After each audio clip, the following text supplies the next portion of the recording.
Alright, I'm gonna throw this under here and see if we can catch another one. Fish love structure.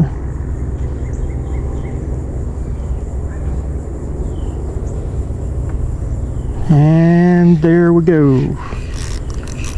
That's a big one, folks. That's what we want right there. That's what we want. That right there is a shell daddy. Shell cracker like I was talking about.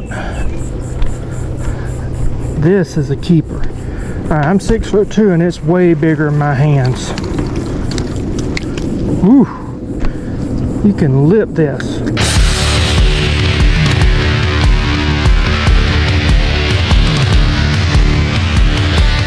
Okay guys, so my wife bought me this rod. This is Ozark Trails new worm gear. No, actually it's not Ozark Trail, it's South Bend. Sorry, South Bend. So it's worm gear from South Bend. We bought it at Walmart. That's the reason why I thought it was Ozark Trail. And they also have a logo, looks very much like Ozark Trail. But this is their answer to Ozark Trail's Wayfarer. And this is the Wayfarer. Alright. So the Wayfarer, if you look at it, it has a gear ratio of 5.5 to 1. And this one right here doesn't say the gear ratio.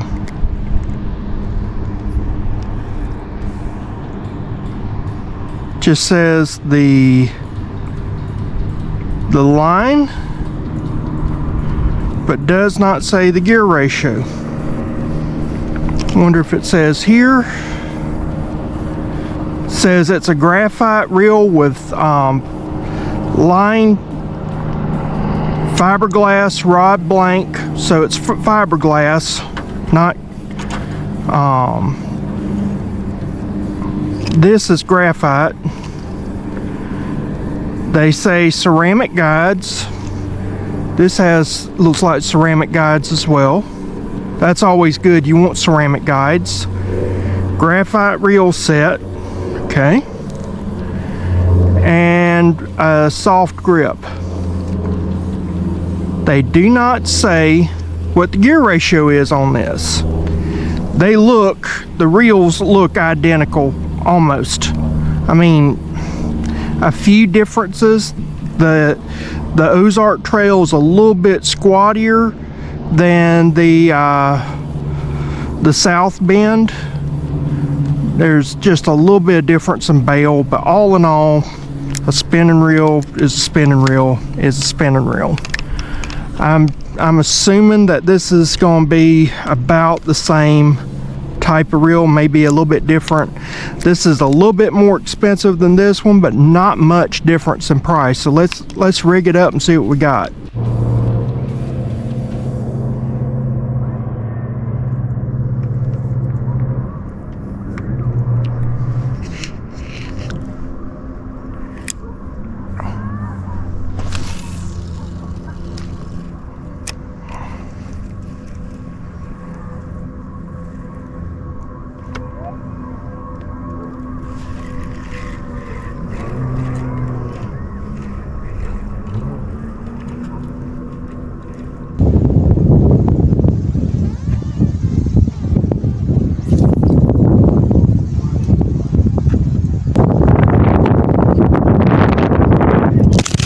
Guys, I just had a fish swipe at my thing. I think it was a bass. I didn't give enough time. I should have gave it a little bit of time, but let's see if we can do this again.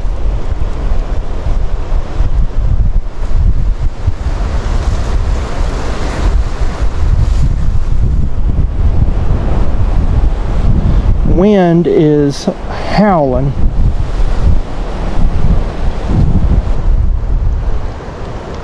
Something just got it. Got one. Oops.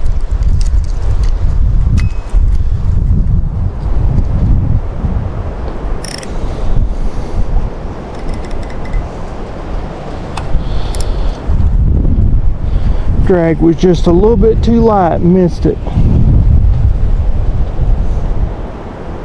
That's 2 hits on this. Just down a little bit more.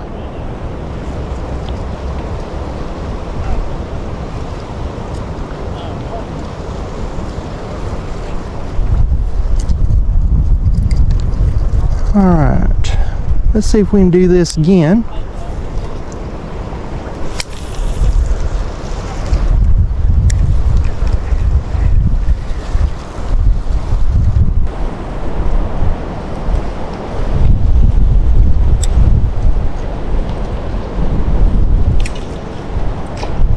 I'll try to bring it in this way and bring it in real quick.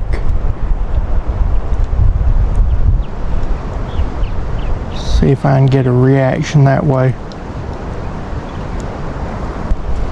Yeah, that was the only fish in the area, probably. Little bass, more than likely. These shrimp come up into the area from the bay.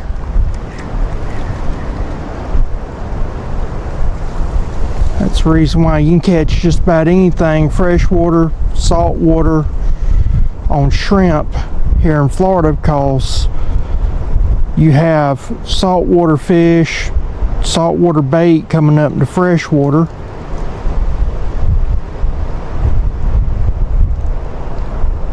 And to some degree you get some freshwater fish that go into saltwater. We have a lot of brackish water areas as well.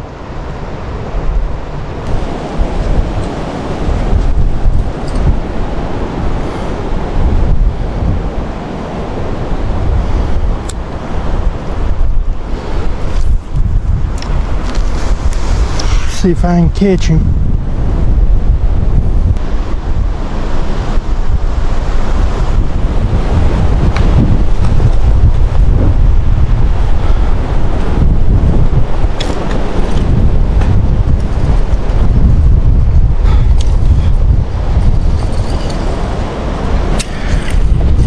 Caught a elusive limb snapper. And an equally elusive vine eel.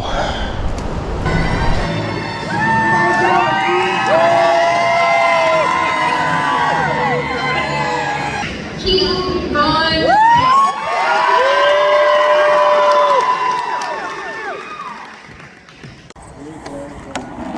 What's up?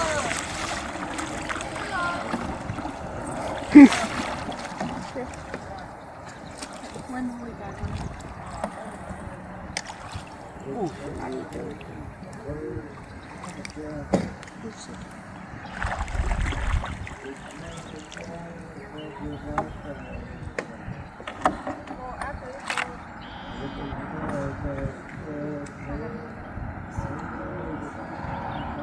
Alright, so my nephew, he's having his graduation party, and so I was fishing at his grandma's pond trying to catch some brim, and I ended up catching this bass here. So wasn't even planning on doing a video, but thought that was a nice little bass. So just showing this little pond here. What I got is just a little bobber, and then right here I've got my, this right here is an automatic flip hook that I make. And if you hadn't seen those videos, I got 2 of them. I'll link them down below. And then this is a fake grub and a fake red worm. I just soaked them in anise extract. If you hadn't seen that video, I'll link that down below as well.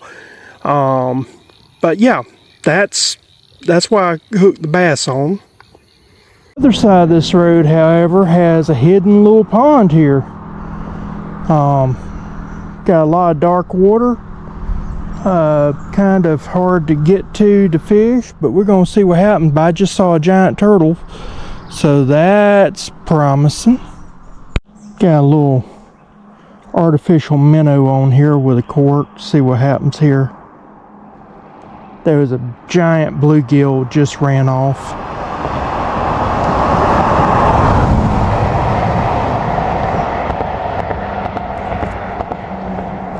I have a feeling I'm on bottom because this is like really shallow.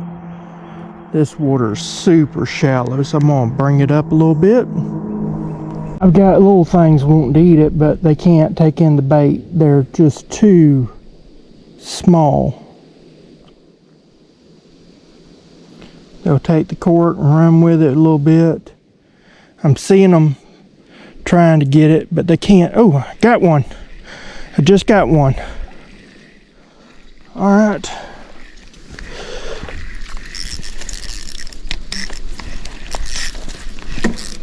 Oh, sorry, buddy. Oh, what I thought it was. That right there, my friends, is a goggle eye, also known as a warmouth bass.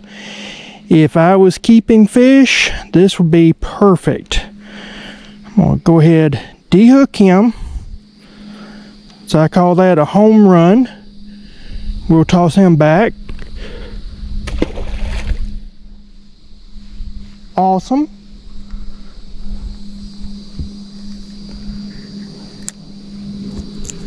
Toss that out there. Same area.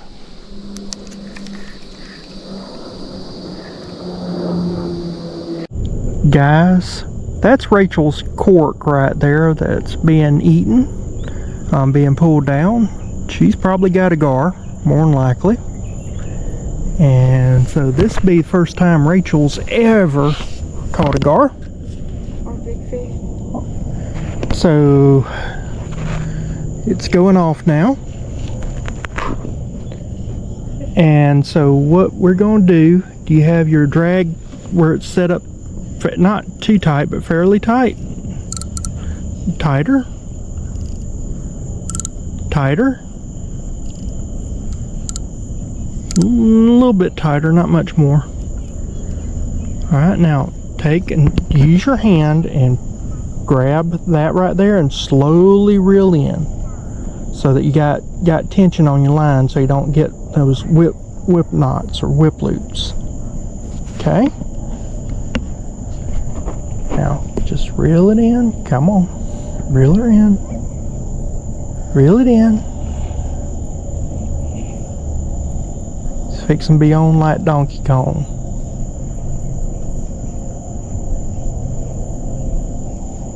What do I do? Reel it. Reel it. And that right there is a gar. Grab the net.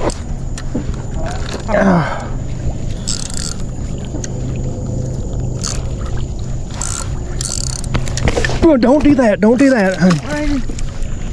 Just keep it here.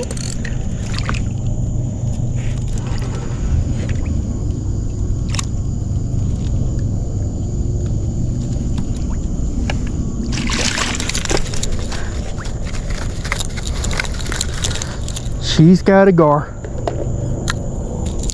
There we go. No, no, no, don't do that. Don't do that. Don't do that. Alright, Rachel got another one. As soon as we get back. Alright, and That's a male. this is a spotted nose or short nose gar. Oh, no. Alright, so we gotta go take this one off, guys. We'll take a picture of it and show you that. Rachel's got her PB right now. This is freaking awesome. 2 gar in a matter of what, 5 minutes? 5 minutes. Yeah, wow. We catched it just in time too. Yeah.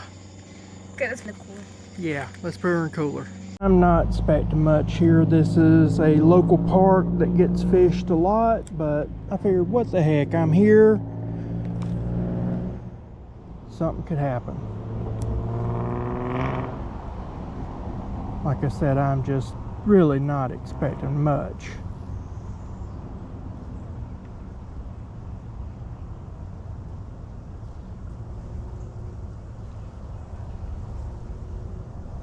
See how much the water is up because can't even walk to the actual dock without getting about foot deep in water, at least.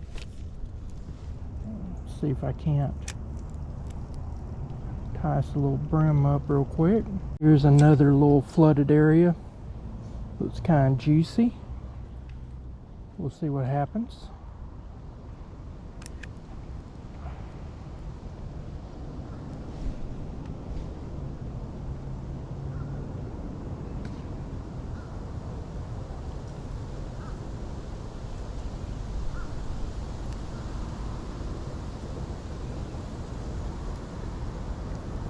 Might need to come down a little bit with my cork.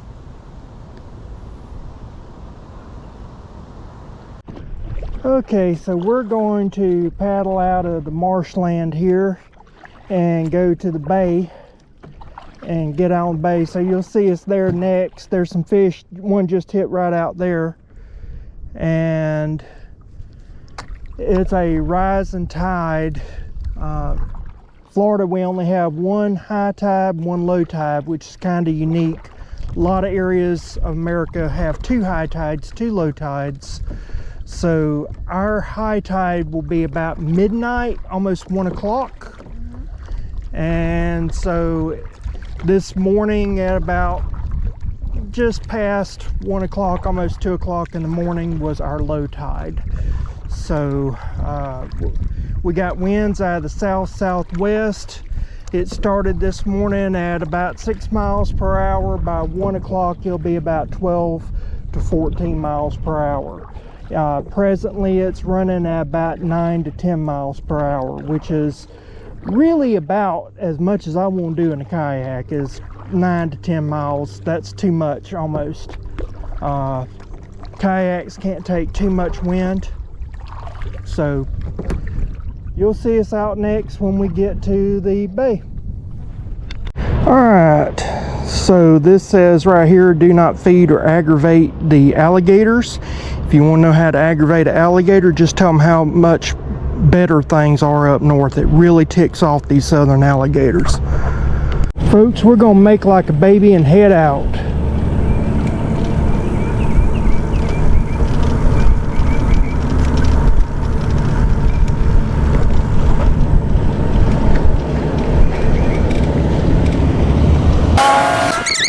I'm along this little canal here that feeds into the lake.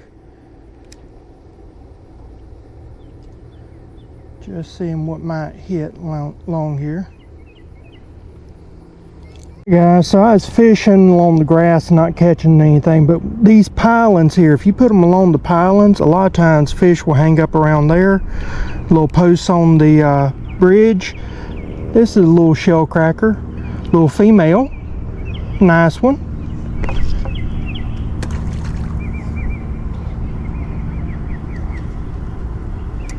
So many bait stealers around here. I'm just taking my bait and cutting them now. You only get 30 a can. I'm gonna be here a few days, so I'm gonna just kind of. I find it. Well, that one's already on. That's a little male. Little male. Whoops. Now, buddy. Trying to let you go. Be free.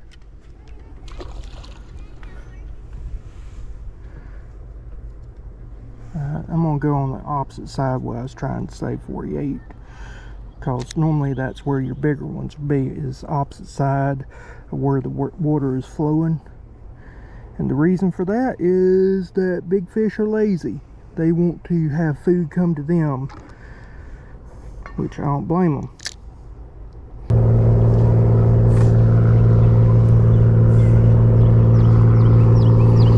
See if it'll go right by the post. Oh, it's already got on. I got an itty bitty little one. That's why I was saying these little ones get in front of the post.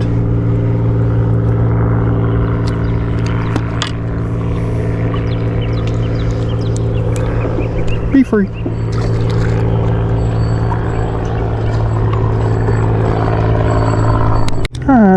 throw this under here and see if we can catch another one. Fish love structure.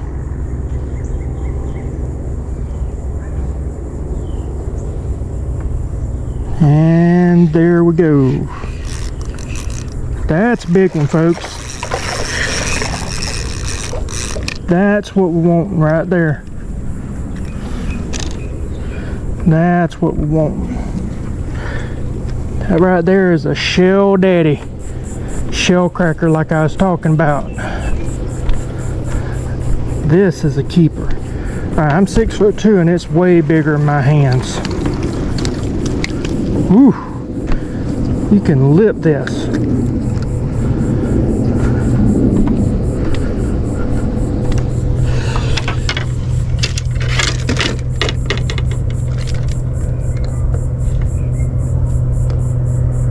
Look at that. You can lip that. Whoa, whoa, whoa, whoa, whoa. Stay, stay, behave.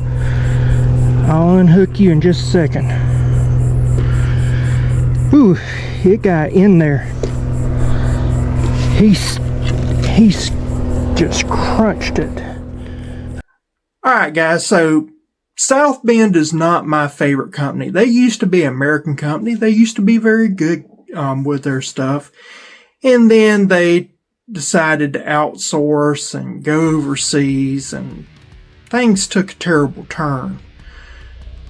I would say South Bend is at the lowest tier, or one of the lowest tiers that I would buy for products, period. Any type of fishing products. I bought a South Bend air pump. It is probably the junkiest air pump I've ever bought. I've used South Bend jig heads. They're about 3 times the normal size of a regular jig head to be the same weight. The paint just doesn't do like it ought to. The weight doesn't do like it ought to. South Bend is just made very cheaply.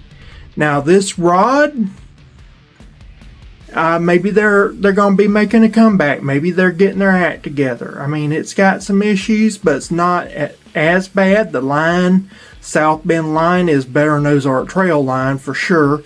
I've used Ozark Trail line before, and that stuff just breaks instantly. South Bend line, I feel a little bit better with. The rod itself, pretty good. The reel itself, pretty good. There's an issue with the handle. The sprue is not finished. There's a lot of unfinished items. It's aesthetically attractive. The mechanisms on it seem to be able to do what I need them to do. This is just going to be a creek rod. About every 2 years, I have to buy me a new rod to go creek fishing because they get destroyed very easily in the creeks around here. I'm not expecting it to last forever, but it should do what I want it to do. If you want something that nice little rod that you can just kind of break apart, put in your truck or something other in case you want to go fishing, this will serve the purpose very, very adequately. I don't think there's any problems with it. I wouldn't want to be on a big redfish or something with it, but other than that, I think it's alright rod and reel. A lot better than what I have seen South Bend do in the past, so that gives me hope that maybe they're getting their act together. With that said, guys, I want to say thank you for watching. I'll see you guys again next time. Bye.